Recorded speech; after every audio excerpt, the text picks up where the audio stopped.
from the wreckage. Can't make the same mistake this time. We are the children, last generation. We are the ones they left behind. Good evening, folks, and welcome to another episode of the Positude podcast. I am your host, Maggie Hart, and I'm coming to you recorded from my big comfy couch with my giant mug of coffee and my big bowl of popcorn, getting ready for National Popcorn Day, otherwise known as Inauguration Day. I'm recording this on Saturday night. I have a couple of days left to go, and boy, has there been a lot of speculation surrounding the inauguration proceedings. But by the time all of you hear all of this, it will be over and done with. A lot of big names have canceled the inauguration and the luncheon appearances. Bibi Netanyahu isn't going to the inauguration. The Clintons, the Bushes, and the Obamas have said they're not going to the inauguration luncheon. J.D. Vance supposedly is not going to be at the inauguration proceedings, at least last I heard. And everything's moved from outside to indoors. There's scuttlebutt about possibly everything being moved to the White House. There is a lot of nervousness and tension and protection going around regarding these proceedings. We have unprecedented times here. We truly could be the last generation, at least energetically as far as we know it. But there's a lot of people nervous about this and a lot of fear for Trump's life, and security's just amping it up and being extra cautious. And maybe the speculation about where it's going to be. Is it a shell game to keep the bad guys guessing? So, is it going to be a last-minute change of scenery to protect the incoming president, President Trump? What's going to happen? Are the Democratic former political presidents that canceled really canceling because they don't want to support Trump, or are they afraid for their well-being, or do they know something that the rest of us don't know? That remains to be seen. I guess we'll all find out Monday, or you guys will already know the answer to that by the time you hear this. But we have very strong energy around this ceremony. There's a lot of static. I feel a lot of static and a lot of nervousness and a lot of rushing around and a lot of preparedness and a lot of security and a lot of, I don't want to say fear and trepidation, but a lot of anxiety over this upcoming event. My radar has been going crazy for like 2 days. It's like internet chatter, but we have to realize that a lot of this is political theater. A lot of everything that we see is theater. And the bad guys prey on our energies. We've talked about that before. So I would hope that all of you are maintaining calm and composure and keeping your energies at a high vibration instead of a nervous vibration. Now, having said that, there are many people that are so stoked. I go on social media and they're just like, yeah, 2 more days, can't wait. And I saw a report that Trump and Melania left in a plane from Florida today to go to Washington, and everybody's like, we got 2 more days of this nonsense, it's almost over, hang in there. Everybody's in a celebratory state of mind, but also wanting to protect their new president. They want to see him get there and have this be over and done with in a safe manner. So the energies and the vibrations are just kind of like ping-pongy all over the place, for me at least at this time. I'm getting all of those things I talked about, and a lot of high energy, like excitement too.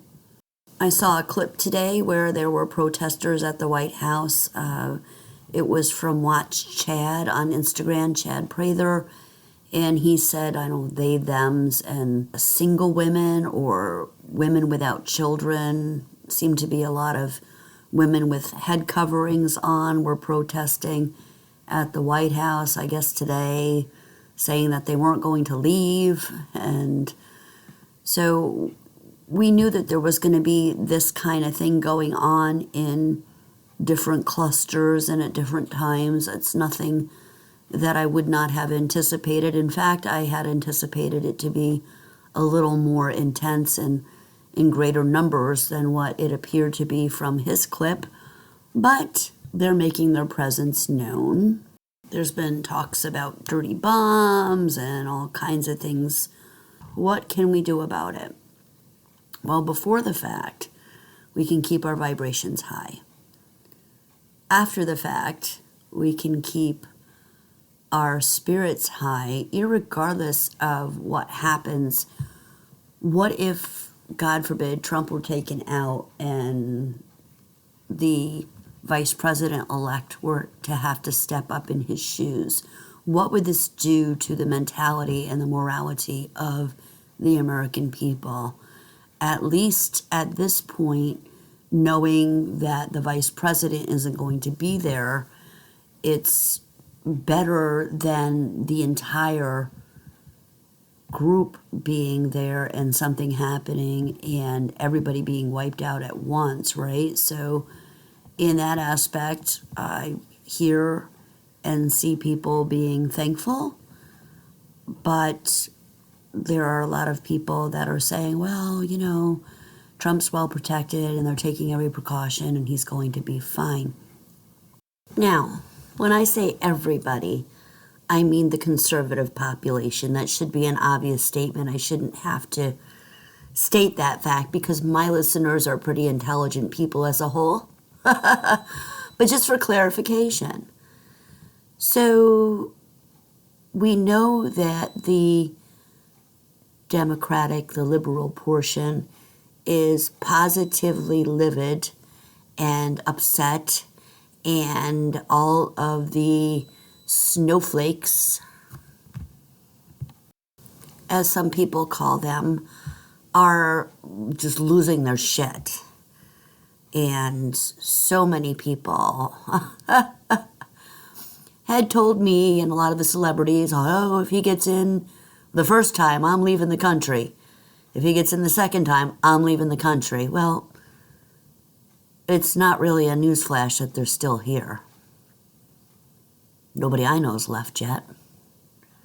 Of course, they may still be packing their proverbial bags and their literal belongings to be able to go to a socialist country or a country that will have them. Somehow the other countries' borders and rules don't seem quite as liberal as we do for taking people from other countries. But there is a lesson in this. So, and I'm going to get to that in a second because we're going to play a cool game. We're going to use this as an exercise with most people not knowing what's going to happen Monday or being comfortable with what they think is going to happen Monday. But before I get there, so hang in with me, because I know you're probably like, oh, well, she's just talking about the election, and we already know what happened with that, with the inauguration. So, no. I'm going someplace with this. There's a lesson to be learned here.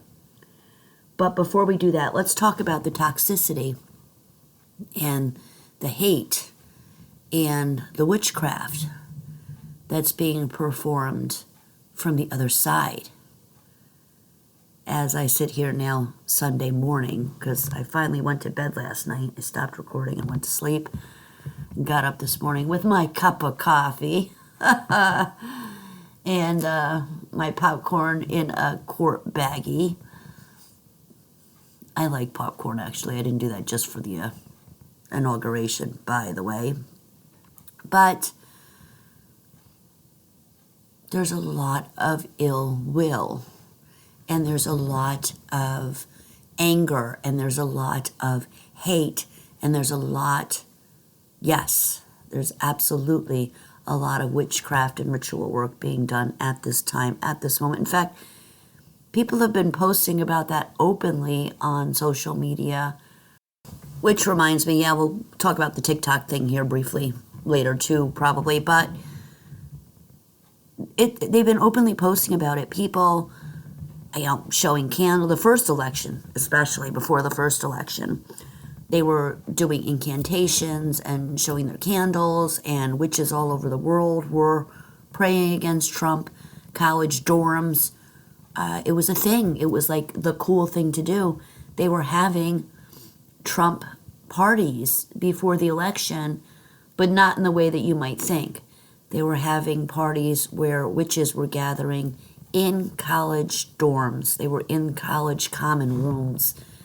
And across the country, across the world, covens and people who were witches were coming together to do a pretty much common spell on Trump.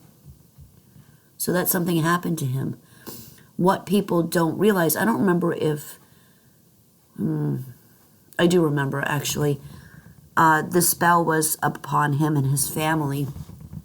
And I don't know if a lot of people realize, but I had the incantation, I read it, it was published, and I did research on who created it, what was going on around it, and a lot of people did not know that it encompassed anybody that supported Trump as well, in the words of that incantation for that candle ritual that they were doing. Anybody that supported Trump was also included in the spell work that was being done. So, what do you think I did? I did a lot of work against the spell. Did I do it directly against the people that performed the spell? Well, whatever you come toward me with goes back to you tenfold. So was I actively hurting people or looking to make something bad happen to the people that were performing spells all over the world against innocent people just because of a political belief? No. Was I protecting myself and mine? You bet your ass I was. Absolutely, 100%. So we know that those things went on in, let's call it the private sector or the organized groups. And we know that this has been going on throughout their administration, Trump's administration, and now has been amping up with not only the election, they didn't want him in, right? Again, keep in mind, broad spectrum, political theater, but they didn't want him in, right? A lot of people. Not just people who vote, not just people who are liberals or Democrats, but the upper echelon, the bad guys, the ones who are in charge. And their spell work and ritual work was on a whole other level, and still is, than what the average person performs when they do their spell work. And I know that I've been hammering on this the last couple of months, and I know, especially like last week, I sound repetitive when I speak, and I repeat things sometimes throughout the course of my show.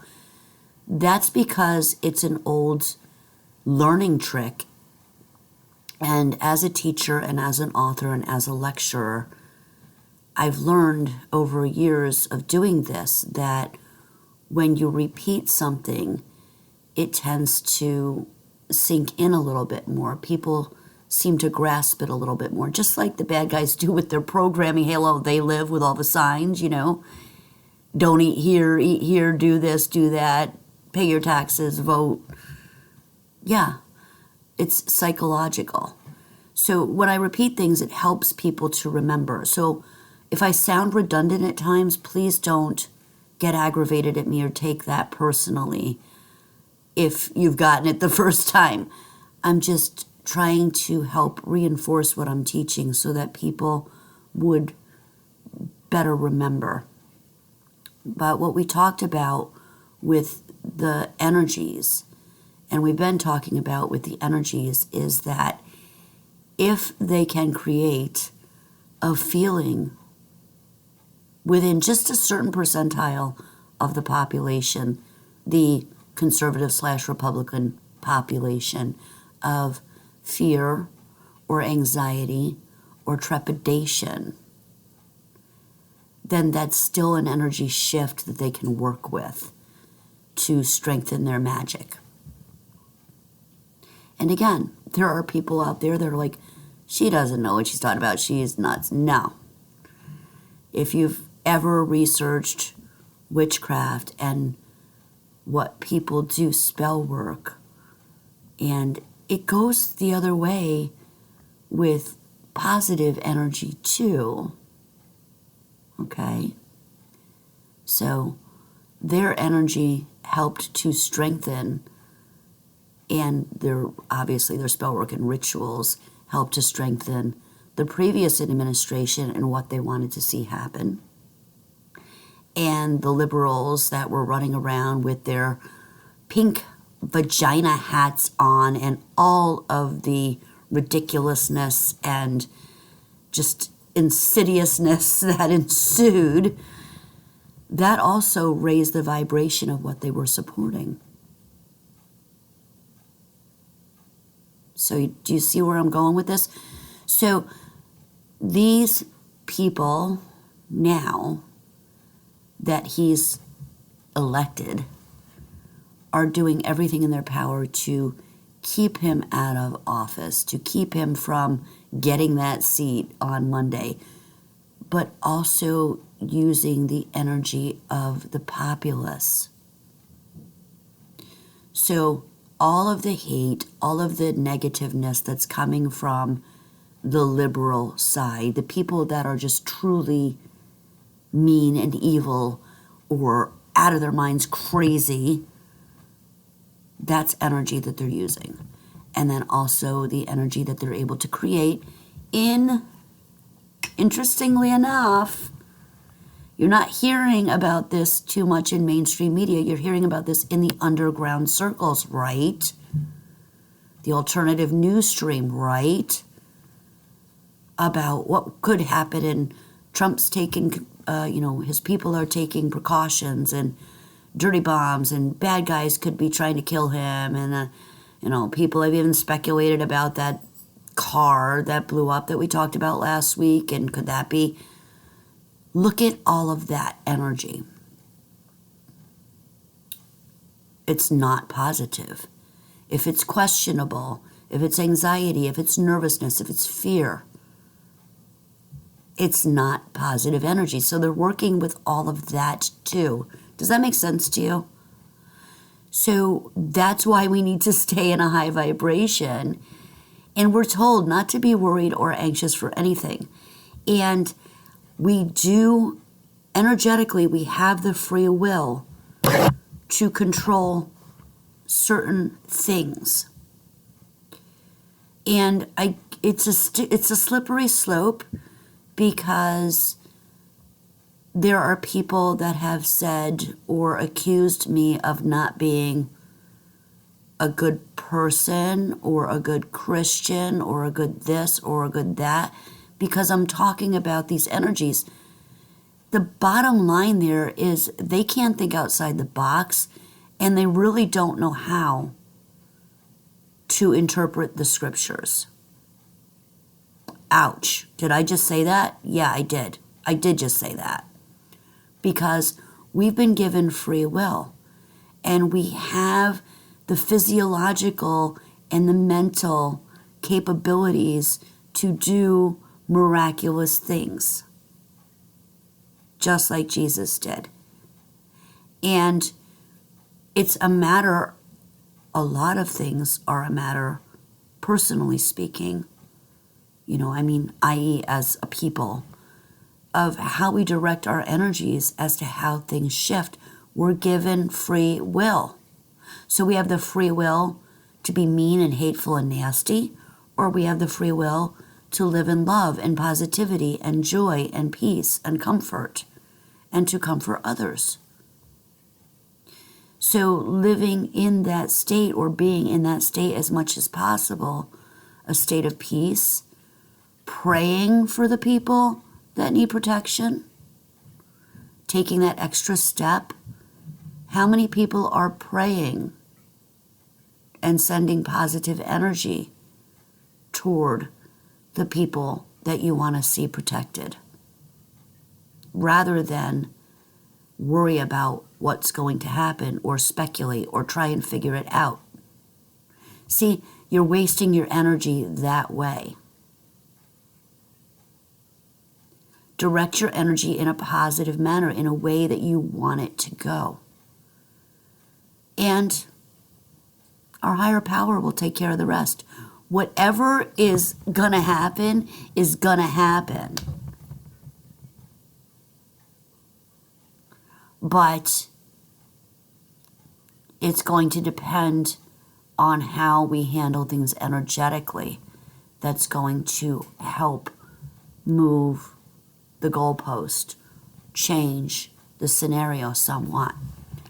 And this is where the timelines come in.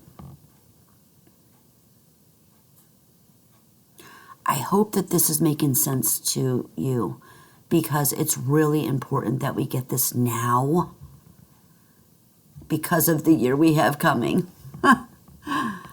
Really, because of the year we have coming. So, in addition to protection and praying,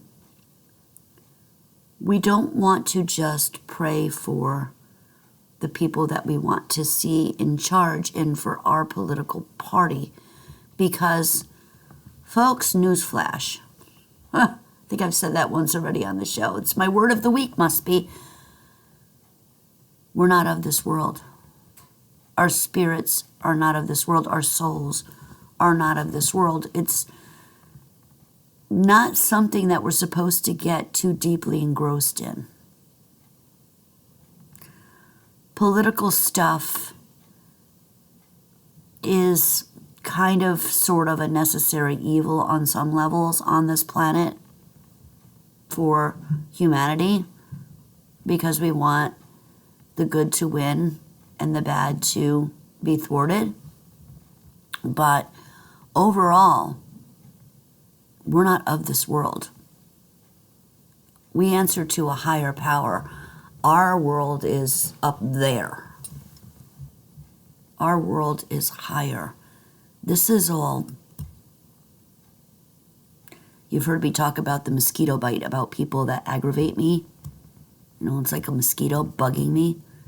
That's how we should be looking at a lot of this, just life in general.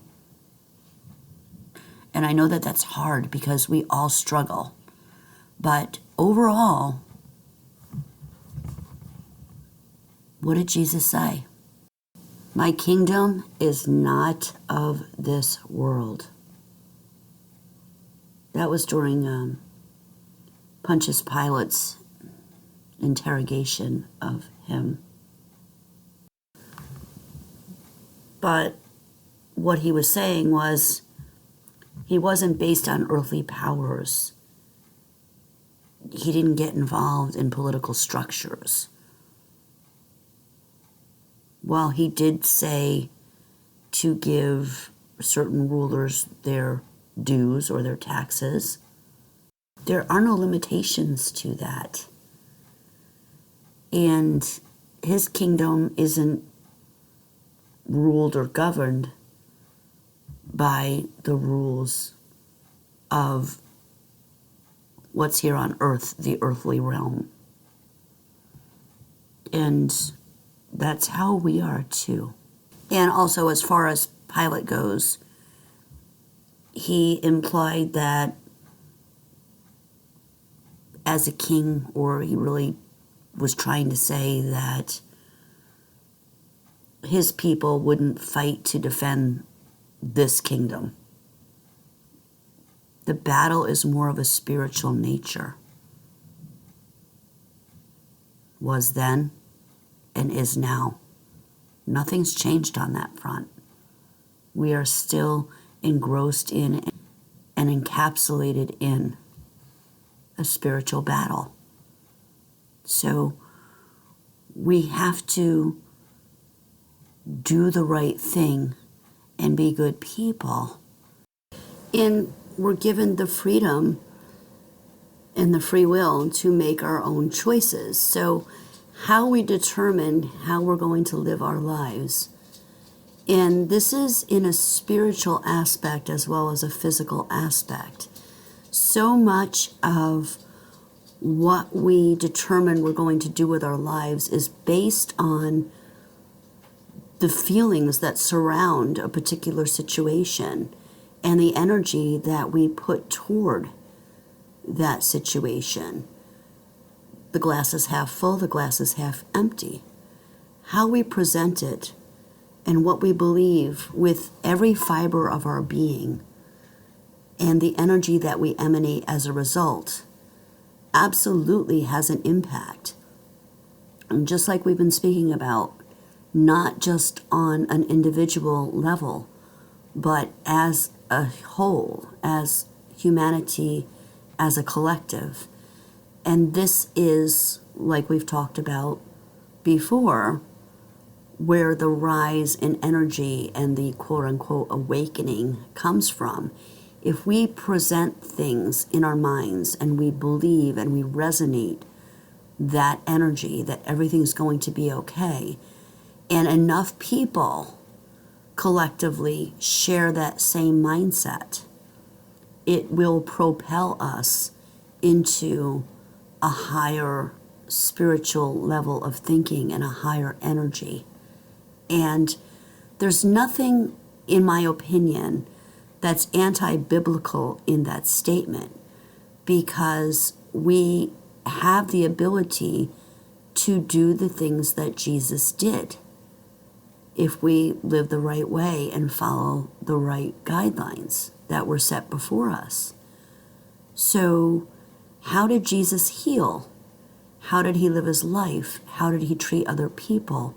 What was his energy? Did he go around preaching and just in his daily interactions with both the disciples and people that he encountered as a negative person and always bashing and thinking of the worst case scenario? Or did he go about his life in a more positive manner with a more positive outlook, having the faith to know that he could heal and that he could make a positive impact on people's lives, that he could raise the dead? Vibrationally speaking, he had to have had that mindset and the faith to know that wherever he guided his energy, Father gave him the go-ahead and the power to do so. He didn't question that faith. So why are we? Now, prophecy in the Bible dictates that certain things will come to pass. I'm not saying that that's not true. What I'm telling you is that we can possibly lessen the effects or be somewhat immune to the effects of the bad things that are going to take place in this world as far as prophecy, biblical prophecy sees them, based on how we live and our actions and our mindset. So it's going to be a lot worse for some and better for others. In fact, there are sects of Christianity that are openly preaching that just because we're coming into the biblical end times does not mean that this isn't a time for the people, the sheep, the parish, the people of the churches to be bereft and to be broke. This is also a time where there can be people who are thriving and doing well economically.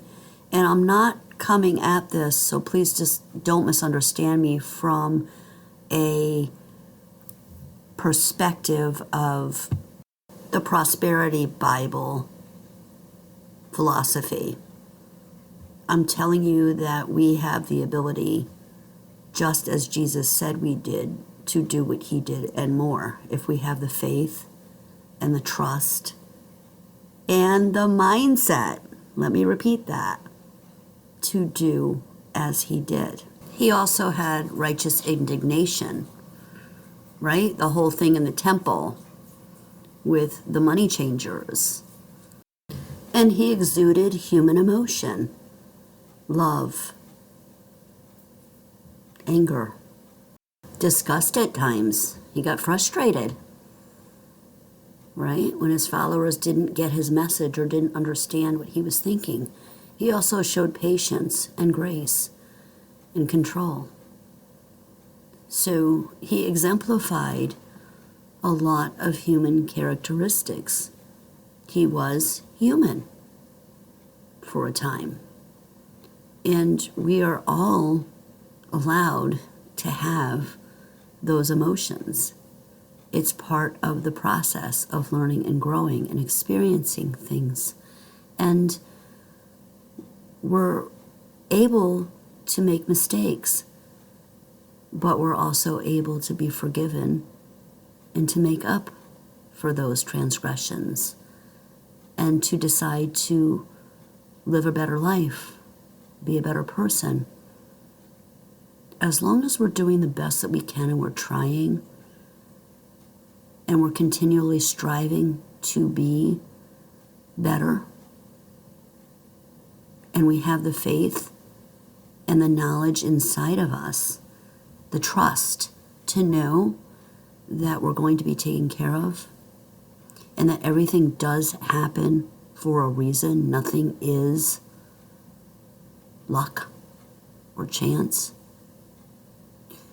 So he lived these qualities. He had the faith to know that he could do all of these wonderful things. And he did this without question. And that's where we need to be. And when it comes to what we see going on societally, with little children, something else that's been spoken about, we have every right, and it's our duty to protect those children and to protect and take care of our elderly and our veterans. And if we see evil, to do what we can to stop it. Not just to sit by and let someone else take responsibility, or sit behind a computer and be keyboard jockeys, or bitch and moan about it and then say, well, I can't deal with it, or I can't think about it, and it's not my job. Well, it is your job. Let's look at it from just that perspective. If you agree with me spiritually, and if not, even if you don't, and you have a different belief system than I do, you have to know enough. You must have come to the realization that how energy flows is how your life is going to go. That's something that's a common thread in pretty much all religions, right? Some religions make a practice of learning how to become more spiritually, energetically aware. Correct? So, the election matters in some ways, but how we conduct ourselves matters in so many more ways. What we do to help feed the hungry, to help shelter someone without home, to give someone words of comfort, to heal them, to protect those that are weaker than we are. That's our job. And if we live in that vibration, yeah, we have a right to get pissed off. We have a right to feel sorrow and feel empathy for these babies and these children and these women and the elderly and anybody that's suffering. It's, that's what makes us different from the pathological people, right? Is our ability to feel these emotions and to empathize and to want to help. I apologize. My kids are bugging me today, which is fine. They have the right to bug me anytime they want, and they're not bugging me. But I forgot to silence my phone. First and foremost, I'm a mom. And so that's priority. What are your priorities? What is it that you'd like to see happen? What are your goals? What are your dreams? Not just for yourself, but for everybody. It's a lot to think about there and unpack. And how can you do it? How can you make it happen? How can you affect things on your own level, in your own environment?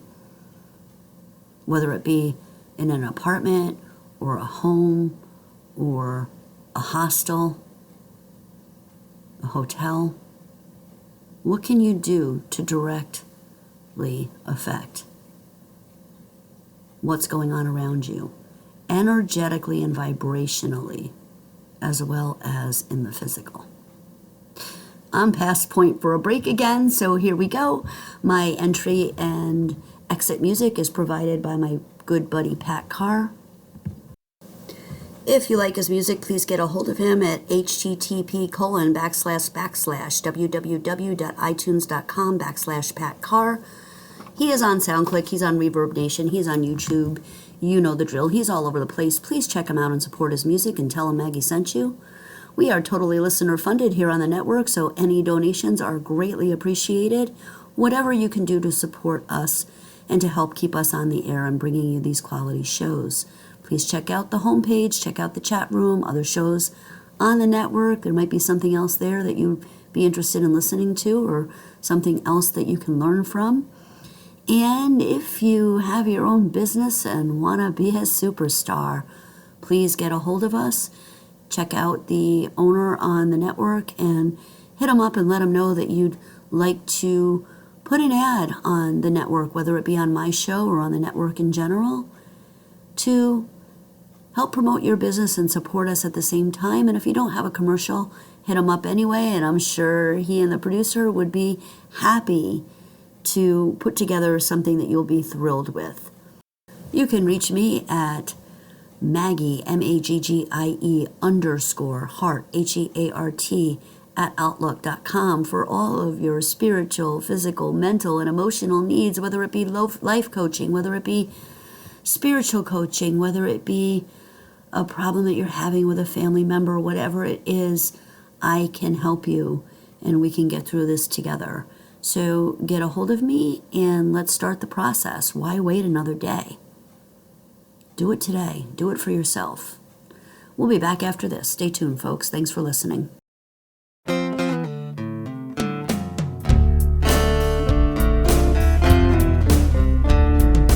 Times are sad, the economy's bad. I lost my job and the money I had. Don't wanna be homeless, living out on the street. I start to wonder, what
hungry, having nothing to eat.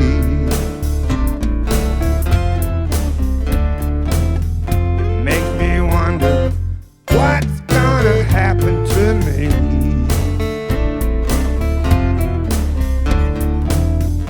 Makes me wonder what's gonna happen to me.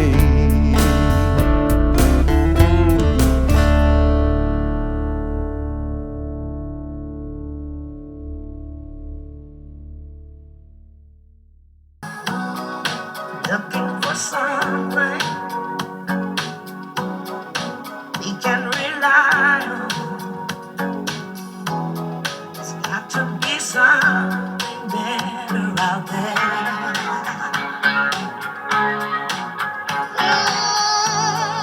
Love and compassion.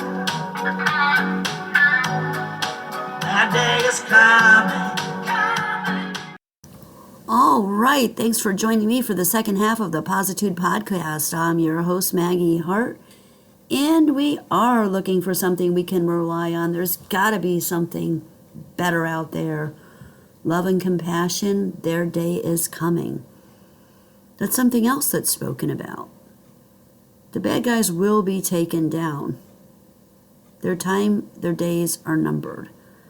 But it is truly a spiritual battle.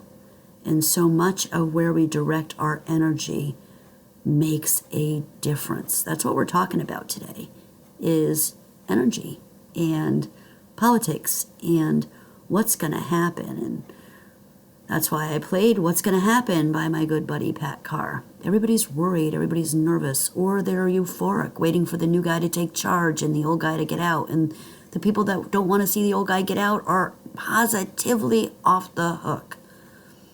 And they're spewing their own stories about Trump's going to be a Nazi, and he's going to do this, and he's going to do that, and he's going to take this away, and he's going to take that away. And, well, isn't it just all so dramatical?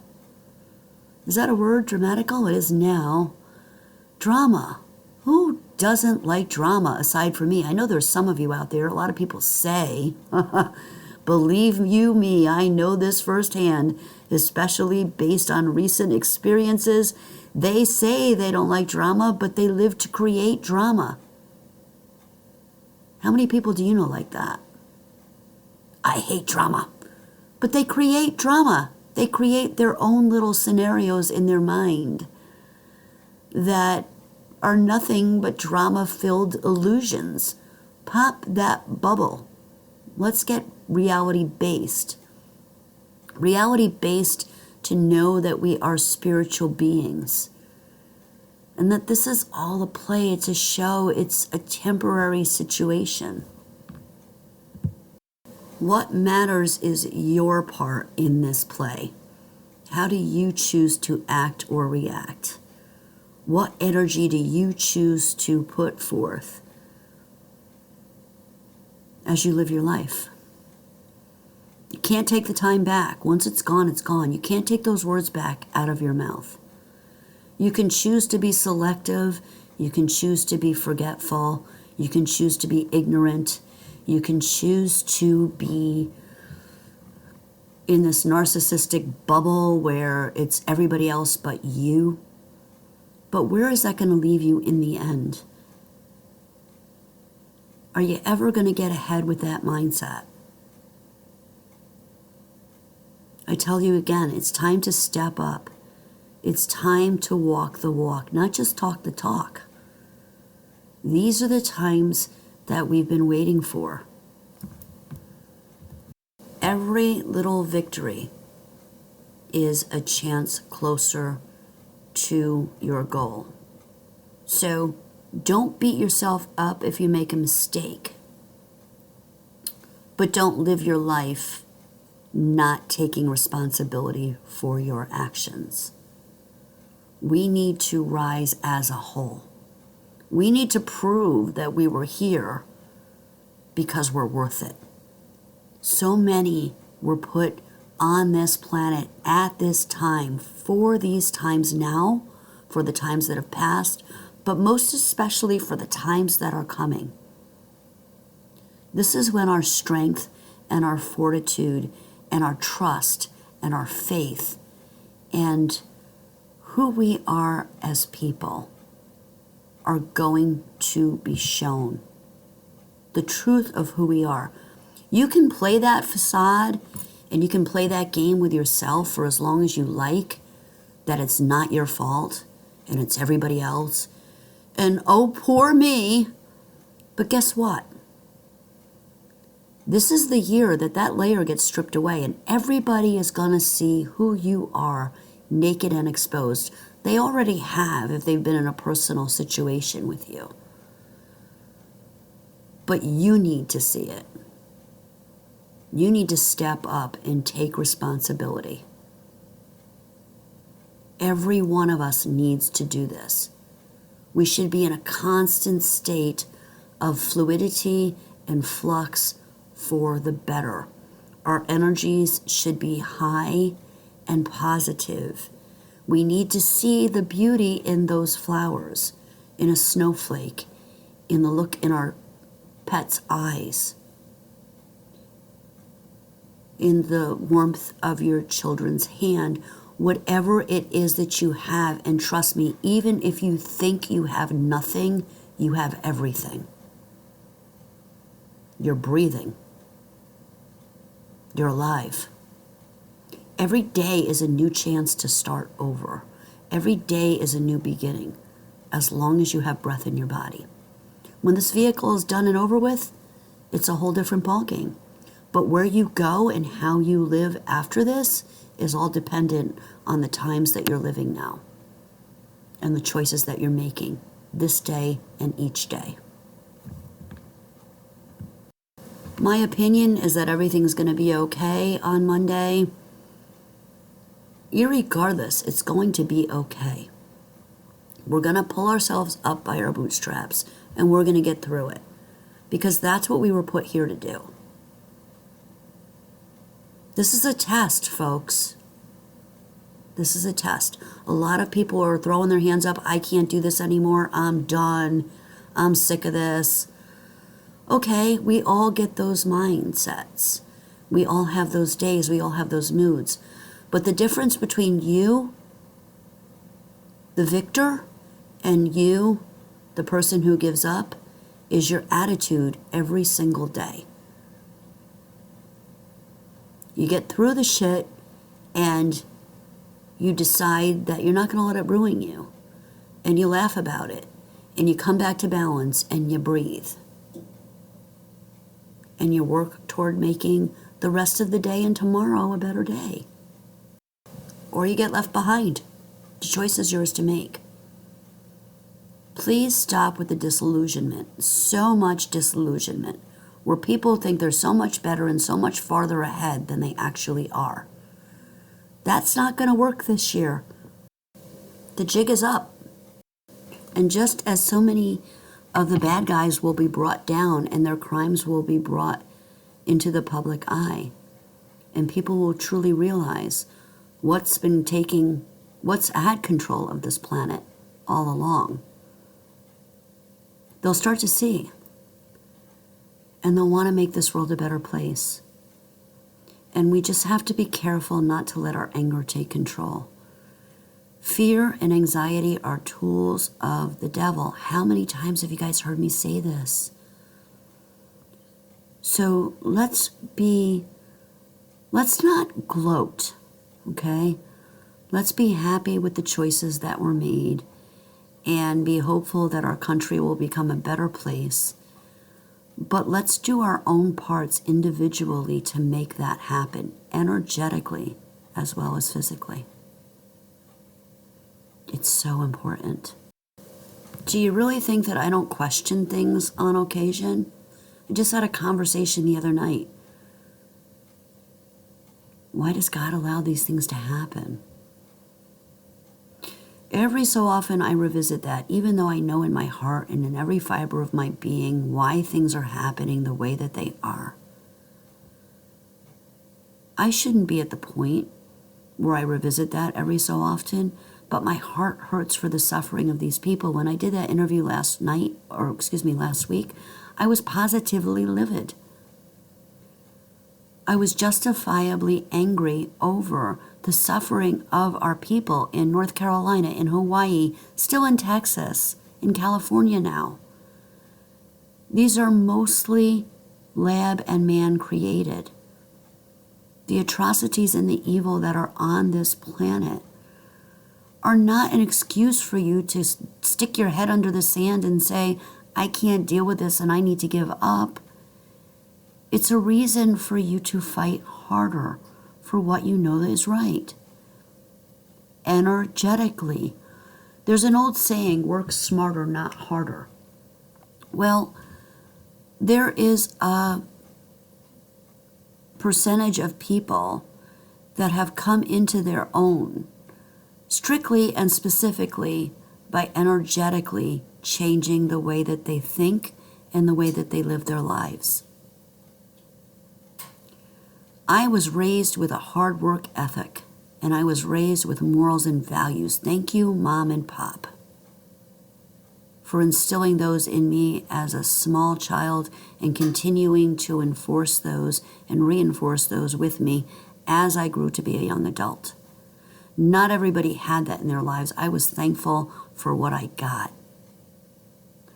And I put my nose to the grindstone and I worked and I worked and I did the best that I could every single day with what I had for myself and for my family.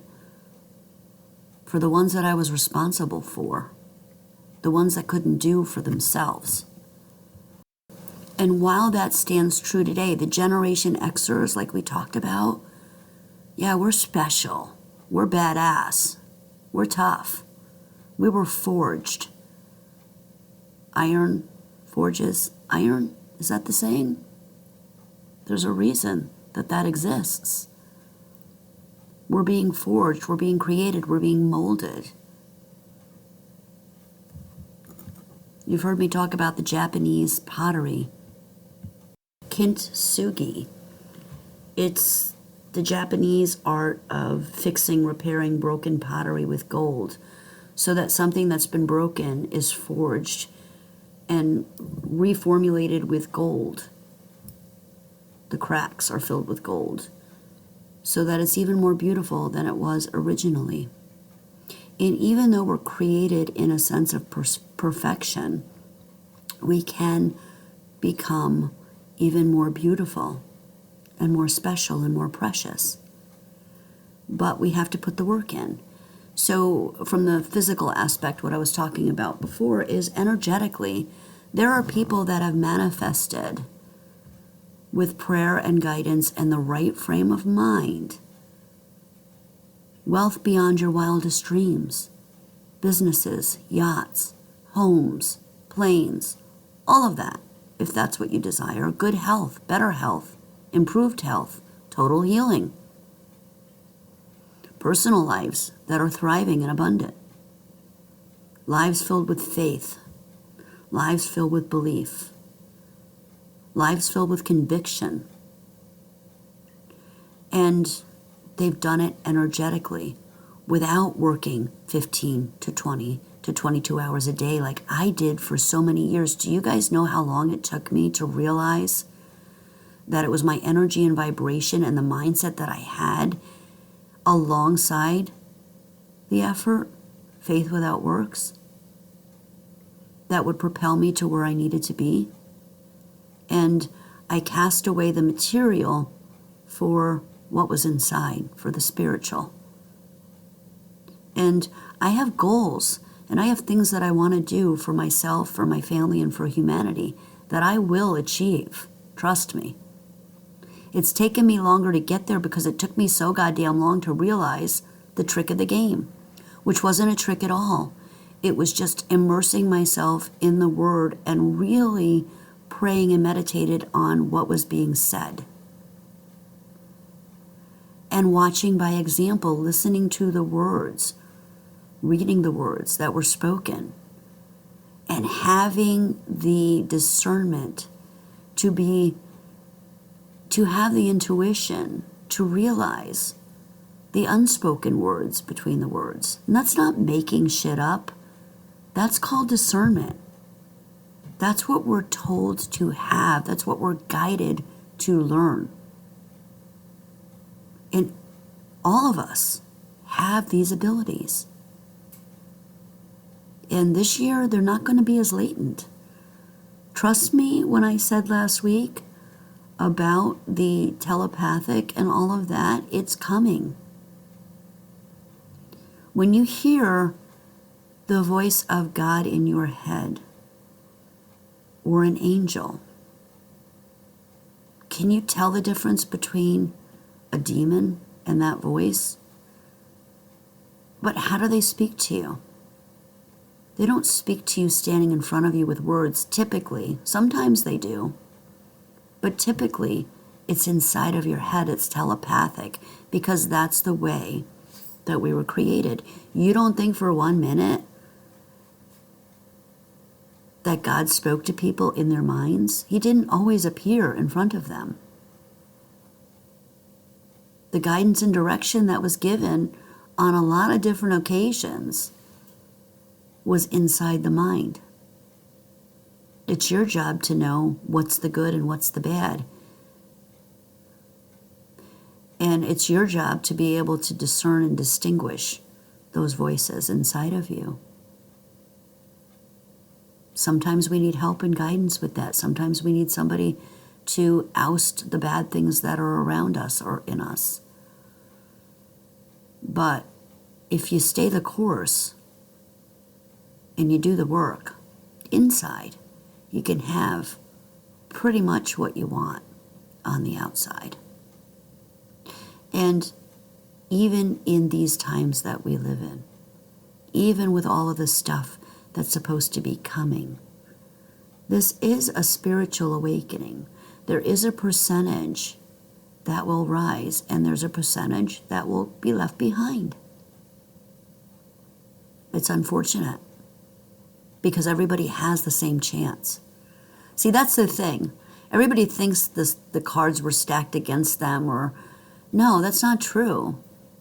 You create your own deck. Think about that. Every card that was created, it's one of your visual memories or something that you've been through, something that you've experienced, that's formed that image, that's created that solidified card, as it were, in your brain. And then the ego takes over. Let the ego go. We don't need another hero. Irregardless, it's wonderful what's about to happen. Good things will happen, but there will be a lot of deception also this coming year that we need to have discernment to be able to recognize falsity from reality. There's an end game here, and not everybody is who they appear to be. We'll talk about that more in the future. Thanks all for listening. We'll see you next week. Have a great night. Oh yeah, and TikTok's done for now. It's social media, guys. I know it hurts you if you're making a living doing this, but get over it, move on, step up. It'll probably come back. Trump will probably bring it back, so rest easy with that. All right, now really, have a good night. And I wonder when we are ever gonna change.